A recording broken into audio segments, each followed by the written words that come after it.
6 teams are left at the State B Legion Baseball Tournament, and by the end of the third day, 2 will see their summers end, while either host Lennox or Hartford Humboldt will punch their ticket to Tuesday's championship. Top of the second, the home team, although not really in this game, I'll explain in a minute, gets on the board first after a Camden Wolf RBI single, and it's 1-0. Now, Hartford Humboldt is actually the home team on the scoreboard, despite the game being in Lennox, and well, they disappointed a very pro-Lennox crowd here in the second as Caden Knowles' shot goes for an infield hit, and Hartford Humboldt goes up 2-1 in the fourth inning. We move ahead to the sixth. They get some insurance. Clay Haben, the pitcher, wanted to make that play, but he ends up getting an RBI ground out, and it's 3-1. Lennox down to their last swings in the seventh, but they wouldn't have to swing because Hartford Humboldt got wild. They walk in a few with the bases loaded, and Lennox takes a 4-3 lead, and they would get some insurance a few moments later by actually swinging the bat. Mason Miller with a deep fly into right. He will be out, but that will score a run, and Lennox scores 4 in their last at bat to come back and get the win 5-3. They are in the championship on Tuesday.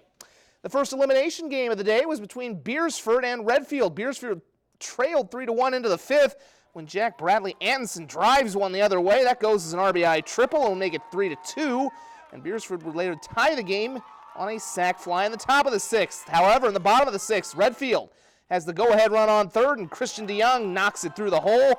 Bennett Osborne will give them the lead at 4-3. A few batters later, Redfield looking for a little insurance after giving up that earlier lead. Barrett Wren with a drive. Now, Bo Van Gelder is going to make that running grab and get run into by his right fielder. They would both be okay, and that would help keep Redfield off the board.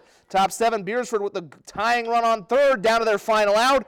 However, Peyton Osborne finishes it with a fly out to left. He pitched a complete game and struck out 4 as Redfield eliminates Beersford 4-3. Next up, it's Big Stone and Winter Cologne, and it was a fast start for Big Stone thanks to Elijah Close.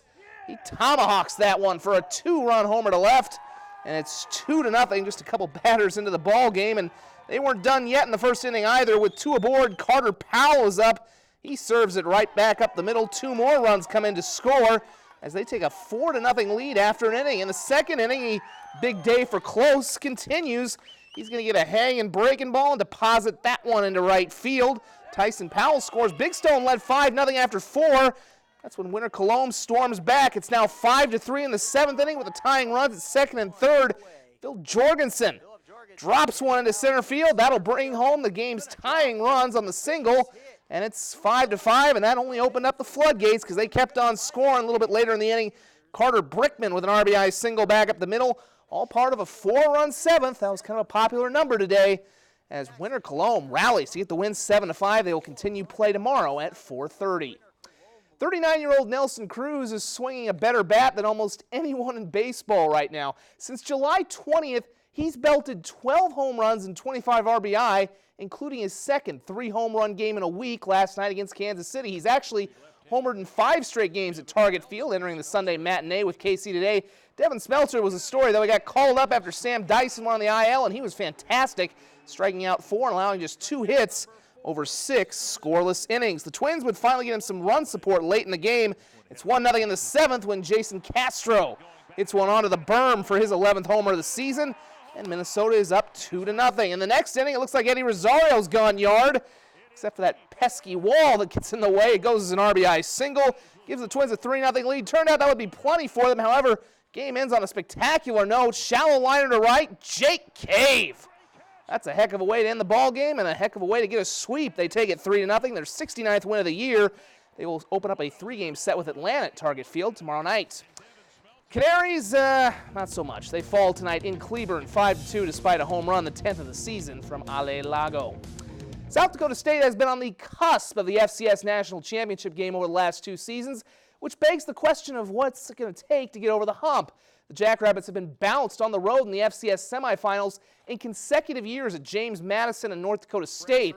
Though the program has graduated some key players each season, they've shown the ability to reload during their streak of making the playoffs in each of the last 7 years. A lot of that comes from the younger players getting experience through the deep playoff runs, and coming so close has this year's group pushing for more from day one in fall camp. You know, they just got to bring their best every day. That's something that, people feel like they've done. You know, you can always give more. Your body can always give more than what you think. So it's just going to be pushing yourself at more and more every day. I challenge the guys individually. What can you do better individually? And then you have to work at that. And when you letter 59 guys in a season, there's a lot of guys going to affect football plays and get you to the next level. SDSU opens on national television at Minnesota on Thursday, August 29th. Well, Stiglmeyer was in Sioux Falls yesterday playing pickleball at an alumni event with new Jackrabbit men's basketball coach Eric Henderson, which is kind of fitting since he was in a bit of a pickle himself when he took the gig back in March. With the graduation of a talented senior class headlined by the best player in program history in Mike Daum, along with David Jenkins Jr. transferring to UNLV to follow his former coach TJ Otzelberger, Henderson was left with just one starter from last year's team. He's gone to work in the offseason reshaping the roster by adding several transfers and new recruits, most notably T-Area star and Gatorade South Dakota Player of the Year Noah Friedel, who flipped his commitment from Scott Nagy and Wright State. Noah's a unique and special player. Noah has that ability to make some really, really big shots when your team needs it. He loves the moment. The neat part about our team this year is we lost some really, really special players, some of the best in our school history. But you know what? When you lose players like that, it gives people opportunities to step up. And I know a lot of guys are ready for that challenge.